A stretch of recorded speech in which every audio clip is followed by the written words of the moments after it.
الرحمن السلام علیکم، کیسے ہیں آپ سب؟ ٹھیک ہے، انشاءاللہ اس ویڈیو میں ہم ہپکو کا انالیسس کریں گے دھاپ پاور کمپنی کا۔ آج ڈیٹ ہے 29 جون 2026۔ آج مارکیٹ جو ہے پلس میں اوپن ہوئی تھی، پھر نیگیٹو ہوئی، پھر پلس جو ہے کلوزنگ اس نے مائنس جو ہے نا 1000 پوائنٹ کے قریب جو ہے نا اس نے کلوزنگ دی ہے۔ ٹھیک ہے، تو جو میجر شیئر ہیں وہ تقریباً ڈاؤن ہی رہے ہیں، جیسے کہ ہپکو ہو گیا، او جی ڈی سی ہو گیا، پی پی ایل ہو گیا، پی ایس او ہو گیا، یہ سب شیئر جو این ایم ایل ہو گئے، سارے بڑے شیئر جو ہیں ویٹیج والے شیئر یہ سارے ڈاؤن رہے ہیں، جس کی وجہ سے مارکیٹ نے کلوزنگ جو ہے وہ نیگیٹو دی ہے۔ تو اس ویڈیو میں ہم ہپکو کو دیکھیں گے، اس کا پیور ٹیکنیکل انالیسس کریں گے۔ ٹھیک ہے، تو سب سے پہلے ہم اس کی کلوزنگ کے اوپر بات کرتے ہیں والیوم سے ریلیٹڈ، کہ اگر ہم یہ والی کلوزنگ دیکھیں، ٹھیک ہے، یہاں پر یہ ایک الٹرا ہائی والیوم کے ساتھ کلوزنگ دی ہے، اور کینڈل نے کلوزنگ بھی بالکل کھل دی ہے کہ اس کے نیچے کوئی ویک نہیں ہے۔ جب نیچے کوئی ویک نہیں ہے تو اس کا مطلب ہے کہ نیچے سے کوئی بائنگ پریشر نہیں لگا۔ تو نیکسٹ ڈے کی کلوزنگ ان سائڈ آئی، اس کے بعد ان سائڈ آئی۔ آج والی کلوزنگ جو ہے وہ آؤٹ سائڈ آئی ہے، اس کینڈل کے بھی اور اس کینڈل کی جو ویک لگی تھی، اور دونوں سے باہر جو ہے آؤٹ سائڈ کلوزنگ آئی ہے، اور والیوم بھی نارمل رہا ہے۔ جب والیوم نارمل رہا ہے تو ٹوٹل سیلنگ کا یہ والیوم رہا ہے، ٹوٹل سیلنگ والی سائڈ پہ مارکیٹ کا پریشر ہے۔ اب جب مارکیٹ نے جو ہے کینڈل کی کلوزنگ بالکل نیگیٹو دی ہے، باڈی بھی فل کلوزنگ دیا، کوئی ویک نیچے نہیں چھوڑی، نیچے سے کوئی بائنگ پریشر نہیں ہے، والیوم بھی نارمل ہے، جو کہ انڈیکیشن دے رہا ہے کہ مارکیٹ میں ہپکو میں اس ٹائم سیلنگ پریشر موجود ہے۔ جب ہپکو میں اس ٹائم سیلنگ پریشر موجود ہے تو ہم کہاں تک ایکسپیکٹ کر سکتے ہیں کہ ہپکو کہاں تک آئے گا؟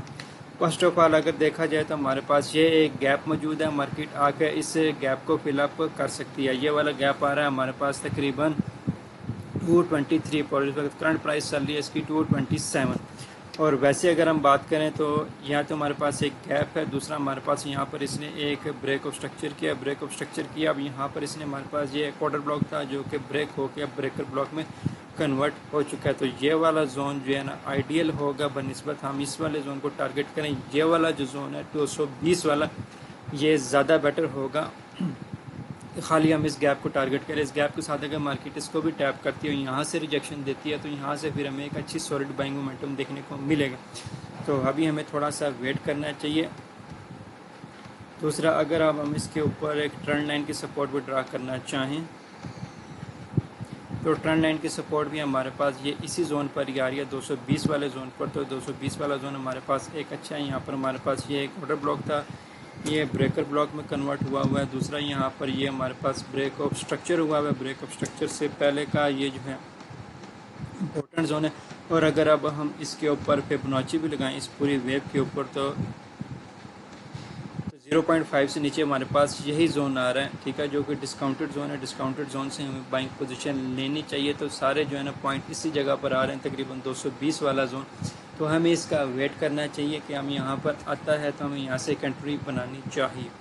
ٹھیک ہے، تو کافی ٹائم سے ہم آپ کو دیکھ رہے ہیں، اس میں یہاں سے کوئی انٹری نہیں مل رہی۔ آج کی کلوزنگ جو ہے وہ دکھا رہی ہے کہ مارکیٹ میں ابھی سیلنگ اور آ سکتی ہے۔ تو یہاں پر آ کر ہم دیکھیں گے یہاں سے ریجیکشن ملتی ہے، اگر یہاں سے اس کو ریجیکشن ملتی ہے تو یہاں سے ہم ایک پوزیشن پلان کر سکتے ہیں 220 سے، اور ٹارگٹ جو ہے اب ہم ایزیلی یہ والا زون جو ہے نا ٹارگٹ کر سکیں گے 240 والا۔ ٹھیک ہے، تو ویسے جو اس کی ریزسٹنس ہے وہ اس ٹائم 250 کے زون جو ہے وہ اس کی ریزسٹنس ہے۔ اور اگر اب ہم اس کے چینل کی بھی بات کریں، اگر اب ہم اس کے اوپر چینل لگانا چاہیں، چینل اگر ہم ڈرا کریں یہاں سے یہ، ٹھیک ہے، تو یہ چینل کے جو ریزسٹنس ہے، چینل کے حساب سے جو ٹارگٹ بنتا ہے وہ ہمارا یہ بنتا ہے، چینل کی سپورٹ ہمارے پاس یہی آ رہی ہے۔ ٹھیک ہے، تو چینل کی سپورٹ سے بائنگ اگر ہم کرتے ہیں تو چینل کی ریزسٹنس ہم ٹارگٹ کرتے ہیں تو یہ ہمارے پاس آ رہا ہے تقریباً 220 سینٹر لیتے ہیں تو 250 تک ہمارا ٹارگٹ بنتا ہے۔ ٹھیک ہے، تو یہی تھا ہپکو کا ٹیکنیکل انالیسس، جس میں ایک پوائنٹ آف انٹرسٹ ہم نے فائنڈ آؤٹ کیا ہے، جس میں کافی زیادہ جو ہے نا ایک ہی نمبر پہ کافی چیزیں پوائنٹ آؤٹ کر رہی ہیں۔ تو وہ والا زون کافی ایک اچھا زون ہے، یہاں سے ہمیں پوزیشن اوپن کرنی چاہیے، وہ بھی کنفرمیشن کے بعد، بلائنڈلی نہیں۔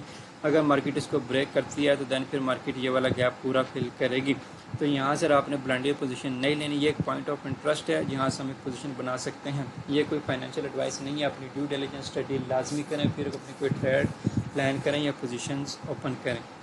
ٹھیک ہے، تو مجھے اجازت دیجیے، دعا میں یاد رکھیں، چینل سبسکرائب کر لیں، فالو کر لیں۔ اللہ حافظ، تھینک یو۔